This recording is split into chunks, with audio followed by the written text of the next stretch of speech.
Mummy, तुझे food किती खराब झाले. हा ग, खूपच खराब झालेत बघ ना. हो ना. मम्मी, ते बघ माझे किती छान आहे फूड.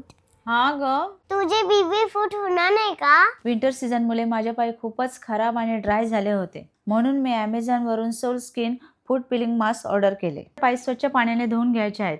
हा इझी टू यूज आहे. यामध्ये आहे ग्लायकॅलिक ॲसिड, लॅक्टिक ॲसिड, सॅलिसायलिक ॲसिड असल्याने आपले पाय मॉइश्चरायझर होऊन सॉफ्ट होते. हे सॉक्स सारखे वेअर करायचे. हे 90 to 120 मिनिट्स ठेवून रिमूव्ह करायचे. नंतर पाय स्वच्छ पाण्याने धुवून घ्यायचे आहे. लगेच काही फरक जाणवणार नाही, पण 3 ते 4 दिवसानंतर तुम्हाला तुमच्या पायावरील स्किन निघताना दिसेल. हा प्रोडक्ट यूज केल्याने आपल्या पायाची डेड स्किन रिमूव्ह होऊन नवीन फ्रेश स्किन मिळते. हा फूड पिलिंग मास्क वापरल्यानंतर माझे पाय 6 ते 7 दिवसानंतर स्मूथ आणि बेबी फूड सारखे दिसायला लागले. तुम्हालाही तुमचे पाय स्मूथ आणि सॉफ्ट पाहिजे असतील तर तुम्ही Amazon, फ्लिपकार्टवरूनही मागू शकता किंवा कमेंटमध्ये लिंक टाईप करा. तुम्हाला तुमच्या DM मध्ये लिंक येऊन जाईल.